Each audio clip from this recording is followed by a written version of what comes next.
तो आदाब, नमस्कार, गुड इवनिंग, सत श्री अकाल। एक बार फिर आप तमाम लोगों का स्वागत है क्राइम तक की कहानी के इस एपिसोड में। उम्मीद है पूरी फैमिली अच्छी होगी। आज सैटरडे का दिन, कल संडे, तो दुआ यही है कि कल सब कुछ ठीक ठाक रहे, कूल रहे, कोई क्राइम ना हो, ताकि छुट्टी का मौका मिले और आप सब भी संडे एंजॉय करें। कल की जो कहानी थी, दिल्ली की अदालत में जो शूट आउट हुआ, उसके लेके उसमें अपडेट बस ये है कि पुलिस इस मामले की जांच कर रही है। जिन लोगों पे शक है, इत्तेफाक की बात है, उन्हें पकड़ने के लिए इधर उधर भटकने की ज़रूरत नहीं है, क्योंकि वो सभी पहले से ही जेल में बंद हैं। तो अब पुलिस कोर्ट से इजाज़त लेकर इन लोगों से पूछताछ करेगी, कड़ियाँ से कड़ियाँ जोड़ी जाएंगी और फिर गोगी की हत्या के लिए जिन लोगों ने साजिश रची, जो सुपारी दी, वो सारी चीज़ें सामने आएंगी। ये भी अब पता चला कि कोर्ट के आसपास ही कुछ दूरी पर ये जो किराए के कातिल थे जिन्होंने शूट आउट किया, वो आकर वहाँ पे किराए के मकान में रह रहे थे, रैकी कर रहे थे। उसके बाद कल मौका मिला और उसके बाद भरी अदालत में जज के सामने गोली चला दी। दिल्ली पुलिस ने भी अब दिल्ली की अदालतों में सुरक्षा बढ़ाने को लेकर बाकायदा एक मीटिंग की, वकीलों के साथ भी बातचीत हुई। और अब दिल्ली में चूँकि अलग अलग कई अदालतें हैं, देश की सबसे बड़ी अदालत सुप्रीम कोर्ट भी यहीं है, दिल्ली हाई कोर्ट भी यहीं है, इसके अलावा फिर पटियाला हाउस कोर्ट है, 30 हज़ारी कोर्ट है, रोहिणी कोर्ट है। तो ऐसी बहुत सारी अदालतें हैं। इन सब की अब सुरक्षा की एक बार फिर से समीक्षा की जा रही है। अब आते हैं आज की कहानी के ऊपर। इसी 15 सितंबर को दिल्ली के बराबर गाज़ियाबाद में, गाज़ियाबाद के बराबर मुरादनगर में एक शख्स जिनका नाम ब्रजेश त्यागी था, वो पुलिस स्टेशन में जाकर रिपोर्ट लिखाते हैं। रिपोर्ट ये थी कि उनका एक बेटा जो 25 साल का, वो गायब है, और गायब है 8 सितंबर से, और उसका कोई सुराग नहीं मिल रहा है। तो पहले पूछा गया, पुलिस ने पूछा कि भाई 8 सितंबर से गायब है, आप एक हफ्ते के बाद रिपोर्ट लिखाने आ रहे हो, तो ऐसा क्यों? तो उन्होंने बताया कि हम उसको पहले तो आसपास में तलाश रहे थे। फिर ब्रजेश त्यागी ने यह भी कहा कि उन्होंने अपने भाई से भी कहा था कि रिपोर्ट लिखाने के लिए, उनका भाई, छोटा भाई लीलू त्यागी, लेकिन वो कह रहा था कि पहले ढूंढ लेते हैं, किसी दोस्त के साथ चला गया होगा, कहीं इधर उधर चला गया होगा, तो इसीलिए लेट हो गई। खैर 15 सितंबर को पुलिस ने रिपोर्ट दर्ज की और अब तफ्तीश शुरू कर दी। रेशू नाम था इस लड़के का जो गायब हुआ था, रेशू त्यागी। अब मुरादनगर पुलिस इसमें जुट गई कि कहाँ जा सकता है। बाकी लोगों से पूछताछ के साथ साथ अब उसके मोबाइल की कॉल डिटेल को भी खंगालना शुरू किया गया। इस दौरान में पुलिस को ये पता चला कि रेशू त्यागी के गुमशुदगी के पीछे उसके पिता ब्रजेश त्यागी जो है, वो कहीं ना कहीं अपने छोटे भाई पर भी शक जता रहे हैं, लीलू त्यागी पर, क्योंकि शायद आखिरी बार उनके साथ देखा गया था। उसके बाद फिर पता नहीं चला, वो रिपोर्ट भी नहीं लिखा रहे थे। तो जब पुलिस को ये बात पता चली तो पुलिस ने बड़ी खामोशी से लीलू त्यागी को बिना भनक लगे लीलू त्यागी के मोबाइल के भी कॉल डिटेल खंगालने शुरू किए। अब जब कॉल डिटेल खंगालने शुरू किए तो सबसे पहली चीज़ जो सामने आई वो ये कि 8 सितंबर जिस दिन रेशू त्यागी गायब हुआ था, उस दिन लीलू त्यागी का मोबाइल का जो लोकेशन था वो उसी जगह था मुरादनगर में जहाँ पे रेशू त्यागी का था। यानी 8 सितंबर को दोनों एक साथ थे। अब ये पहली चीज़। दूसरी चीज़ ये कि उसके बाद रेशू त्यागी का मोबाइल स्विच ऑफ हो गया, लेकिन शाम को फिर लीलू त्यागी का मोबाइल जो है वो गाज़ियाबाद में लोकेशन दिखा रहा है। अब पुलिस को थोड़ा सा डाउट हुआ। इसके बाद पुलिस ने कुछ और लोगों से पूछताछ की और फिर लीलू त्यागी को उठा लिया। अब उससे सख्ती से पूछताछ की, उसके मोबाइल को कब्जे में ले लिया। लीलू त्यागी ने कहा कि मुझे कोई जानकारी नहीं मेरे भतीजे की गुमशुदगी की, लेकिन इत्तेफाक से जो मोबाइल था लीलू त्यागी का, उसमें रिकॉर्डिंग का ऑप्शन था और कुछ बातचीत वो रिकॉर्ड करके उसमें रख लेता था। उसे मालूम ही नहीं था कि ये उसके खिलाफ जाएगा। उसमें से एक रिकॉर्डिंग में बाकायदा लीलू त्यागी अपने कुछ लोगों के साथ बात कर रहा है और वो कह रहा है कि कैसे रेशू त्यागी के हत्याकांड से, इस मर्डर से अगर पुलिस तक बात जाए तो हमें कैसे बचना है, क्या प्लान करना है, ये सारी चीज़ें। तो उस बातचीत से क्लियर हो गया कि लीलू त्यागी इस कत्ल में शामिल है। अभी एक बड़ा सबूत था, पुलिस ने सबूत के बिना पर उसे पकड़ लिया। इसके बाद उससे अब सख्ती से पूछताछ हुई।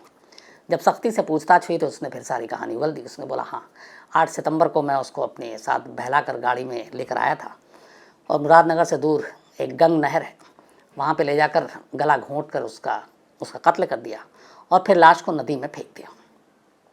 इस काम में एक रिटायर्ड उत्तर प्रदेश का दरोगा पुलिस का और उस दरोगे का नौकर, ये दोनों भी शामिल थे। उसके बयान के बाद इन दोनों को भी गिरफ्तार कर लिया गया। अब रेशू त्यागी के कत्ल का मामला सुलझ गया, लेकिन लाश मिली नहीं क्योंकि नदी में फेंक दी और नदी बहकर पता नहीं लाश कहाँ पहुँच गई। लगा यहाँ मामला ख़त्म हो गया है, लेकिन यहीं से कहानी शुरू होती है। अब जब ऋषु त्यागी के कत्ल के इल्ज़ाम में उसके चाचा को गिरफ्तार किया जाता है तो अचानक परिवार के लोगों को फिर एक एक कर 4 और लोगों की याद आती है। उनमें से 3 हमेशा के लिए गायब, न उनकी लाश मिली, न उनकी कोई खबर मिली। एक लाश मिली भी तो वो था कि कुछ उसने घर में ही जहरीली चीज़ खा ली और इस वजह से मौत हो गई। बच्ची थी, किसी ने ध्यान नहीं दिया। तब इन 4 लोगों की 3 की गुमशुदगी और चौथे की एक जहर से हुई मौत, ये परिवार वालों को याद आना शुरू हो गया। अब लगा कि कहीं इसके पीछे कुछ गड़बड़ तो नहीं है। ये बात पुलिस के कानों तक पहुंची। अब पुलिस ने फिर 20 साल पुराने गुमशुदगी के पहले केस से इस मामले की शुरुआत की और लीलू त्यागी से अब और सख्ती से पूछताछ हुई। एक कत्ल के इल्ज़ाम में वो ऑलरेडी पकड़ा जा चुका था। उसे लगा अब बचने का कोई रास्ता नहीं है, और वैसे भी एक कत्ल हो या 10 कत्ल हो, सज़ा जो है वही होगी। फिर उसने अपना मुंह खोला और कहानी बताई। जब उसकी कहानी सामने आई तो वो एक साइलेंट सीरियल किलर की कहानी थी। इन 20 सालों में ये उसका 5वां कत्ल था और सारे कत्ल उसने अपने फैमिली मेम्बर के किए थे और किसी को भनक तक नहीं लगने दी। क्यों, कैसे और क्या वजह थी कत्ल करने की, वो सारी कहानी उसने सुनाई। 20 साल पहले 2000 या 2001 की बात है। लीलू त्यागी ने सबसे पहले अपने बड़े भाई सुधीर त्यागी को अपना निशाना बनाया। उसने 1 लाख रुपए में सुधीर त्यागी की सुपारी दी, अपने सगे बड़े भाई की। सुपारी किलर ने सुधीर त्यागी की हत्या की और ले जाकर लाश नदी में बहा दी। किसी को कानो कान खबर नहीं हुई, कभी लाश बरामद नहीं हुई। लगा सुधीर त्यागी कहीं चले गए। बात परिवार में ही दबकर रह गई। अब इसके बाद ये हुआ कि सुधीर त्यागी की पत्नी, उस वक्त जवान ये दोनों थे, और उनकी 2 बेटियां थीं, एक 4 साल, एक 6 साल। अब लीलू त्यागी ने अपने बड़े भाई यानी सुधीर त्यागी की पत्नी यानी अपनी भाभी से शादी कर ली ताकि उनके बच्चों, परिवार की सहमति से, कि अब कौन देखेगा, परिवार, बच्चे हैं। तो लोगों को लगा कि इसने बड़ा नेक काम किया, अच्छा काम किया। तो लीलू त्यागी ने अब अपने बड़े भाई, जिसका उसी ने कत्ल करवाया, उसकी विधवा से उसने शादी कर ली और दोनों बेटियों को भी अपना लिया। इनमें से एक बेटी जो थी वो 6 साल की थी और एक उस वक्त 7-8 साल की थी। शादी करने के बाद और पहले कत्ल, बड़े भाई के कत्ल के बाद 1 साल बीत जाता है। 1 साल के बाद ये जो उसकी भतीजी थी यानी जिसको अपना लिया था बड़े भाई की बेटी, उनमें से एक थी पारुल और एक थी पायल। पायल बच्ची थी, छोटी थी उस वक्त, 6 साल। एक रोज़ अपने बड़े भाई के कत्ल के ठीक 1 साल के बाद उसने पायल को जहर दिया और जहर देकर मार डाला। अब उसके बाद वो ऐसे ही लोगों को दिखाने लगा कि पता नहीं क्या हुआ है, सांप ने काटा, क्या किया। अस्पताल, पुलिस, पोस्टमार्टम, ये सब कुछ नहीं हुआ। लोगों को भी लगा कि बाप कह रहा है। वैसे भी उसकी एक तरह से तस्वीर ये थी कि इसने बड़े भाई की विधवा से शादी की है, दोनों बेटियों को अपनाया है, तो सब कुछ अच्छा अच्छा था। तो इसीलिए पायल की मौत पर किसी को शक नहीं होता, बात आई गई हो जाती है। अब पायल की मौत के 3 साल बीत जाते हैं।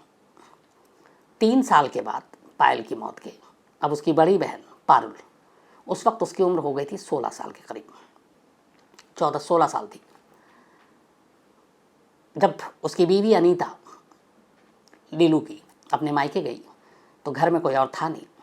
इसने पायल को सोते हुए में गला घोट कर मार डाला और फिर इसी दरोगा और उसके नौकर की मदद से उसकी लाश को ले जाकर नहर में दूर फेंक दिया।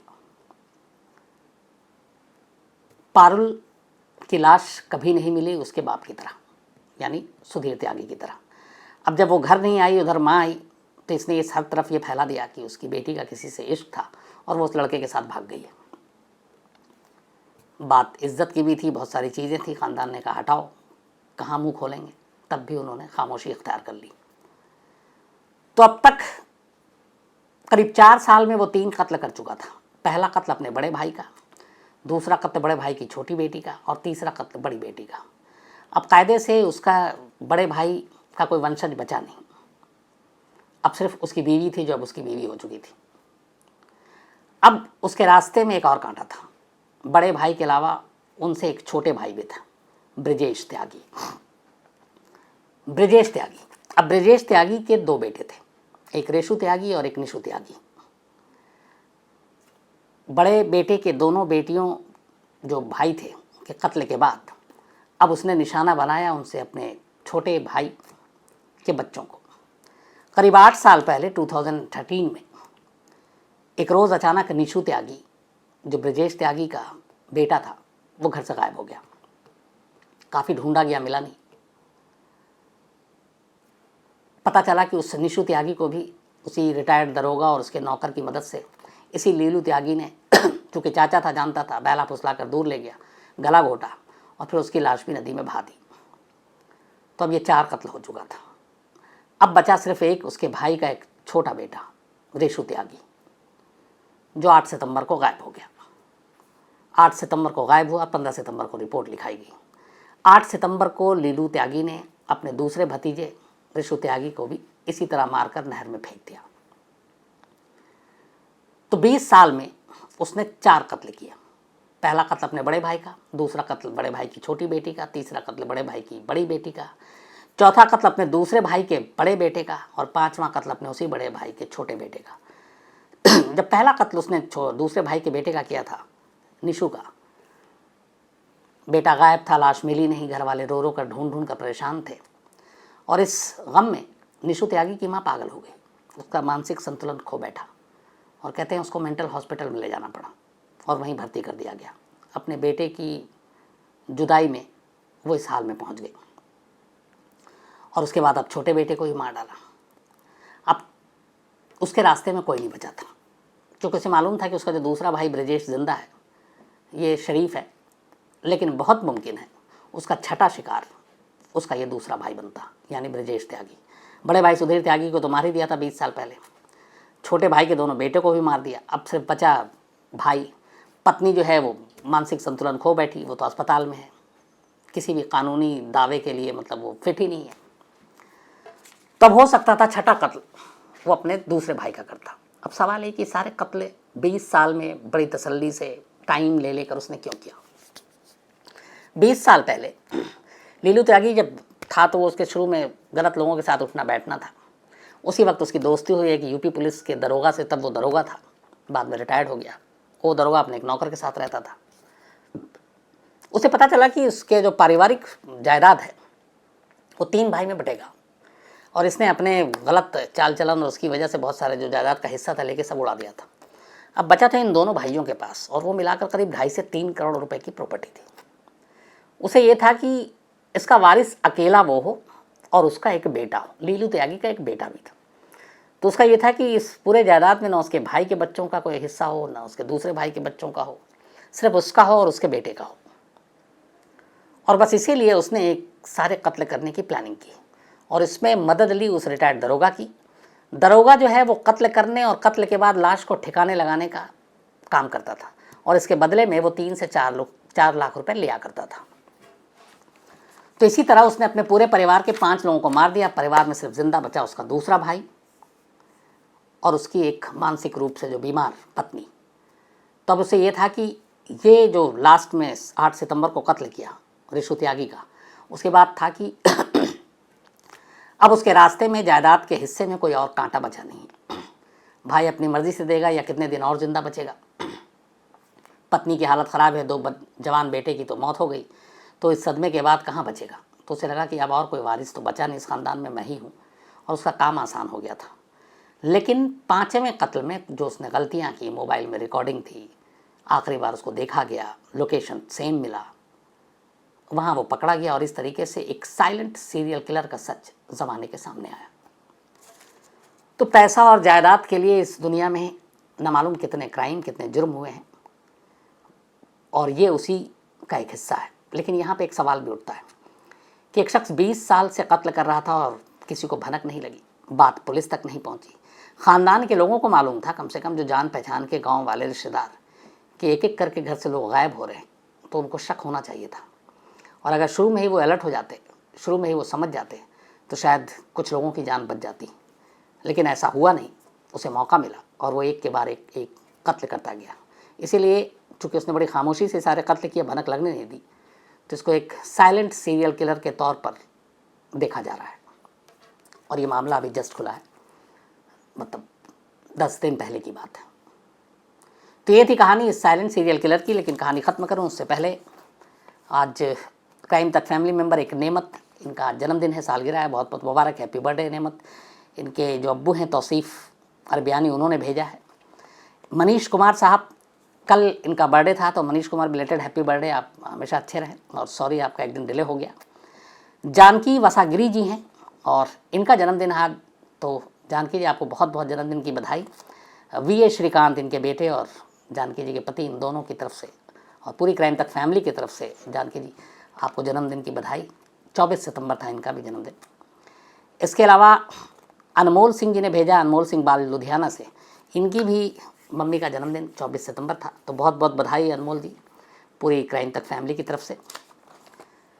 अंशुमान ये भागलपुर दंगे के कहानी सुनना चाहते हैं, पहले भी शायद लिखा था, मैं जल्दी सुनाता हूँ। मोहित रुहेला हैं गाज़ियाबाद पिलखुआ से, और ये फ़ोटो एडिटिंग का काम करते हैं, बहुत ही अच्छा से इन्होंने मेल लिखा है, थैंक यू मोहित रुहेला साहब। शमशाद अंसारी हैं, अमित सूर्यवंशी हैं, 1959 कॉन्गो स्नेक की कहानी सुनना चाहते हैं, कई बार लिख चुके हैं और मुझे लगता है कि शायद अब जल्दी सुनाना पड़ेगा। इसके अलावा वैशव हैं भोपाल से, सीए कर रहे हैं, इन्होंने मेल आईडी ही मेरे नाम पे रखा, ये भी इन्होंने आज बताया और देखा भी मैंने, और ये नाराज़ भी थे, इनकी नाराज़गी भी दूर करनी ज़रूरी है। इनका एक सवाल था कि जो कल दिल्ली में हुआ गैंगस्टर, और जैसे रेयरेस्ट ऑफ रेयर केस होता है, बहुत सारी चीज़ें होती है, तो इतने जो गैंगस्टर हैं जिन पे इतने मुकदमे होते हैं, 1 दर्जन 2 दर्जन, इनको फांसी क्यों नहीं दी जाती है? तो वैसे साहब, हमारे देश में जो जुडिशल सिस्टम है उसकी अपनी एक उसका तरीका है काम करने का। सेक्शन अलग अलग केसेस में लगते हैं, मुकदमे की सुनवाई होती है।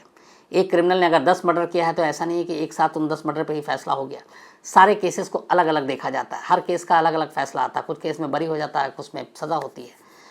और दूसरा, कहीं पे कानून में ये नहीं है कि हमारे यहाँ अगर ये गैंगस्टर है तो इसको सीधे फांसी की सज़ा दे दो, क्योंकि केस दर केस अदालत में, या जो उसके क्राइम है, क्राइम दर क्राइम, उस हिसाब से अदालत में बहस होती है, मुकदमे की सुनवाई होती है। डॉक्टर अनुभव शर्मा है ओमान से, और इन्होंने लिखा है कि जब पता था कि गोगी और ऐसे गैंगस्टर जिनकी जान को खतरा है राइवल गैंग से होता है, तो फिर जोखिम लेने की ज़रूरत क्या है, वीडियो कॉन्फ्रेंसिंग के जरिए सुनवाई क्यों नहीं हो सकती? मैं बिल्कुल डॉक्टर अनुभव शर्मा आपसे इस बारे में सहमत हूँ, और ऐसा नहीं है कि नहीं होता, होता है। कई जैसे यूपी के गैंगस्टर हैं, मुख्तार अंसारी का हाल में ले लीजिए, वीडियो कॉन्फ्रेंसिंग के जरिए ही सुनवाई हुई कोर्ट में, और कोरोना की वजह से पिछले 1.5-2 साल में ज़्यादातर मुकदमों की सुनवाई ऑलरेडी कोर्ट में वीडियो कॉन्फ्रेंसिंग से हो रही है। इसमें सरकारी खर्चा भी बचता है, आपके पेट्रोल के पैसे भी बचते हैं, गाड़ियों का भी बचता है, सुरक्षा का जो तामझाम होता है वो भी बचता है। और कल जो केस था वो ऐसा कोई इम्पोर्टेंट सुनवाई नहीं थी, NDPS एक्ट ड्रग्स का मामला था, अब जिसके ऊपर मर्डर, एक्सटॉर्शन, इतने बड़े बड़े केस हैं, तो इस मामले की, ऐसे मामले की सुनवाई बिल्कुल, और जहाँ पे खासतौर पे थ्रेट इतना है, परसेप्शन ज़्यादा होता है, वीडियो कॉन्फ्रेंसिंग एक अच्छा हल है ऐसी चीज़ों से बचने का। आशु अग्रवाल हैं, बड़ी मासूमियत से इन्होंने लिखा है कि ये कुछ क्राइम तक की कहानी अभी पुरानी देखनी इन्होंने शुरू की है, बट इन्होंने कहा कि मुझे ये पता नहीं, तब मैंने कभी कहा होगा कि जितने लोग देख रहे हैं उनमें से 40% ने सब्सक्राइब नहीं किया। ये शुरुआती बात थी, उसके बाद से मैंने सब्सक्राइब करना के लिए, मैं फिर कभी बोलता नहीं हूँ, क्योंकि आप ही में से बहुत सारे लोगों ने कहा था ना बोला करें, बट इनका ये था कि क्या सब्सक्राइब करने में पैसे लगते हैं, अगर लगेंगे तो भी मैं दूंगा। तो आशु, सब्सक्राइब करने में कोई पैसे नहीं लगते हैं, ये फ्री में होता है, वहाँ पर एक सब्सक्राइब का वो बटन होता है, शायद मैं भी इतना गहराई में नहीं, लेकिन होता है, उसको अगर सब्सक्राइब जहाँ लिखा हो आप उसको क्लिक कर दें। और दूसरा ये कि कैसा होता है, तो आप क्राइम तक पे जाएंगे, वहाँ पे एक सब्सक्राइब लिखा होता है शायद, तो अगर आप उसको कर देंगे तो वो हो जाएगा, और इसमें कोई पैसे नहीं लगते हैं, फ्री का है। पर हाँ, शायद नेट के पैसे जो है वो कंपनियाँ को जाती हैं। श्वेता अग्रवाल हैं गुरुग्राम से, थैंक यू वेरी मच आपके मेल के लिए, तारीफ़ के लिए। शेखर कुमार हैं, और इन्होंने कहा आपने टेटनस की दवा ले ली, इंजेक्शन क्यों लिया मुझे बताते, मैं क्लिनिक पे रहता हूँ। Shekhar ji, thank you very much आपके इस प्यार के लिए, लेकिन कई लोग पीछे पड़ गए थे कि ले लो, उसमें मेरी बीवी भी थी, इसलिए लगाना पड़ा, हालांकि इंजेक्शन से मुझे बहुत डर लगता है। निकुंज पारे हैं इंदौर से। इसके अलावा संदीपन दास गुप्ता है, ये जापानी वो जो है याकूज़ा, उसकी कहानी सुनना चाहते हैं, शायद मैंने सुनाई, अगर नहीं सुनाई तो ज़रूर सुनाऊँगा। और एक टिमोथी गैंगस्टर US, उसकी कहानी सुनना चाहते हैं, तो ये भी मैं ज़रूर सुनाऊँगा। तो आज कहानी में इतना ही, लेकिन आज कहानी ख़त्म करूँ उससे पहले फिर एक बार कि crimetech.in ज़रूर आप क्लिक कीजिए क्राइम की खबरें पढ़ने के लिए, और जितनी भी क्राइम की लेटेस्ट न्यूज़ है, अपडेट्स हैं, वो सारी उस वेबसाइट पे हैं। तो crimetech.in ज़रूर क्लिक करें, पढ़ें, अपनी राय दें, बताएं कैसा है, कैसा लिखा जा रहा है। और अब आपसे मुलाकात होगी मंडे को। कल सब कुछ ठीक ठाक रहे तो कल घर पे कुछ खाना बनाऊं खुद से, क्योंकि सबसे अच्छा रिलैक्स करने का तरीका यही होता है। तो अब आपसे मुलाकात होगी मंडे रात 9 बजे किसी नई कहानी के साथ। तब तक अपना ख्याल रखिएगा। Thank you very much.